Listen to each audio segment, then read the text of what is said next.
we will study k-mean clustering, how it is used to find the minimum distance between the clusters in a data set.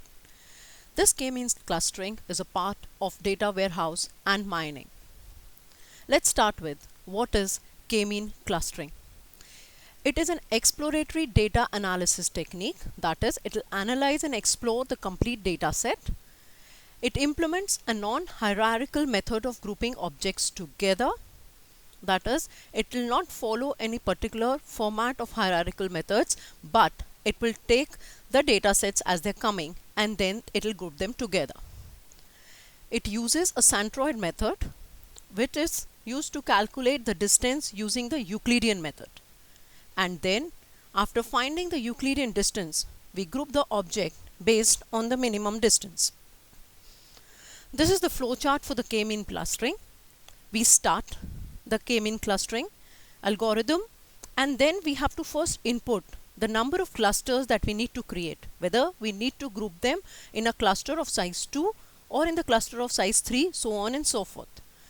After we decide the cluster size, we calculate the centroid for those clusters. After calculating the centroid, the distance between the two centroids and the clusters are created, and they are clustered together, grouping on the minimum distance. This process is repeated continuously, you will say, is this loop moves from here till here, either when we get a consistency in the cluster size and the consistency in the cluster assignment. Then we stop, or till all my data sets are completed, we continue calculating the k-mean clustering algorithm. Let's see. Apply the k-mean clustering for the following data sets for 2 clusters and tabulate all the assignments. So this particular problem will stop when we tabulate all the assignments over here.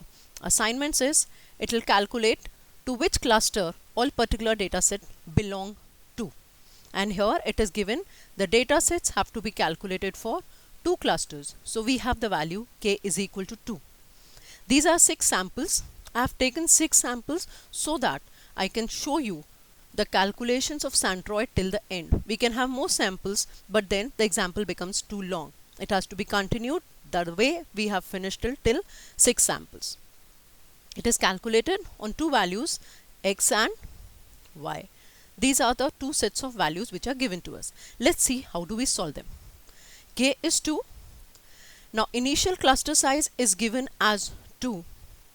So the centroid is taken as the cluster K1 is the initial value which was given for x and y, which is over here 185, 72, and for sample 2 is 170 and 56. So those two become my initial clusters of K1 and K2, and this is the initial centroid values. Now we have to find out the Euclidean distance between the two. The Euclidean distance is calculated between x and y values and a and b. This is cluster 1 value and this is the cluster 2 value. It is calculated as square root of x minus a the whole square, the first 2 coordinates of the 2 clusters, plus the subtraction of, that is x minus a, these are the 2 coordinates of cluster 1, plus x minus b, the second coordinates of cluster 1 and 2, and the square of it. So the initial centroid is given to us. Let's see how do we calculate the Euclidean distance. We have taken cluster 1. As for cluster 1, the initial value will remain 185 minus 185 square plus 72 minus 72 square is equal to 0, as the distance from cluster 1 to cluster 1 itself. This is the initially how we have to start. And then distance of cluster 1 from cluster 2. The value of cluster 2 is 170, 156. So we say 70 minus 185 plus 56 minus 72. From cluster 2 I am calculating the distance to cluster 1. So it is, this is my cluster 2, this is my cluster 1. So I get the value 15 square minus 16 square, 255 plus 256, 481. So this is my value. Now I start next. Distance from cluster 1. So cluster 1 becomes my initial and this is my cluster 2. So 185 minus 172, I again get 21.93, and cluster 2 to cluster 2 itself is 0. So the centroid For the cluster 1 and cluster 2, 2 itself is 0. From cluster 1 to cluster 2, this is 21.93. From cluster 2 to cluster 1, it's 21.93 and 0. And assignment is given as cluster 1 is assigned the value 1 and cluster 2 is assigned the value 2.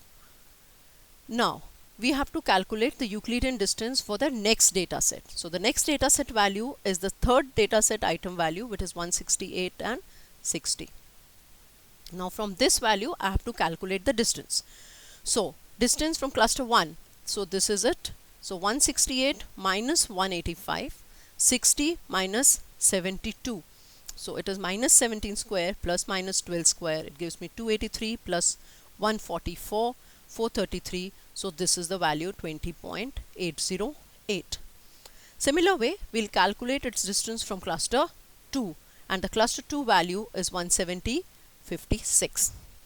Similarly, using the Euclidean distance, we calculate and we get the value 4.472, and we tabulate them, that the Euclidean distance for the data set 168.60, I get cluster 1 with a value of 20.808 and cluster 2 with a value of 4.472. We see between the two, the minimum distance is this. So, this particular data set gets an assignment of cluster 2. It is minimum distance from cluster 2.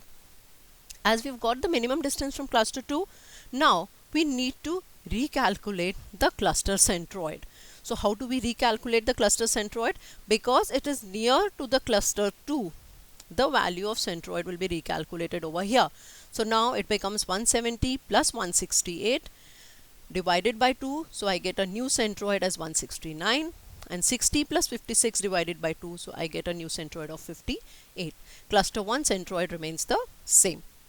Now, for further calculation, this new centroid values will be taken. Let's take a new data set value. The new data set value is 179 and 68. We again calculate the Euclidean distance from cluster 1, which has the size 185, 72, and this data set has a value 179.68. So, we substitute these values and we get the value over here as 7.211103. Now, we calculated for cluster 2. Now, here you will see this is the new cluster 2 centroid updated values that we need to consider and calculate. So, we calculate it over here by substituting the values. 179.68 is the actual data set value and these are the updated values. So, we get the values 14.14214. We tabulate them as these two values. You will see that the minimum distance is for cluster 1, which is over here. So, this particular data set 179.68 belongs to cluster 1. So, what we need to do is now we need to update the cluster centroid for the cluster K1. So, it is 185 plus 179 divided by 2. So, it becomes 182. 72 plus 68 divided by 2 becomes 70. So, this becomes my new cluster centroid and I need to calculate the further values with this centroid value. And K2 remains as it is.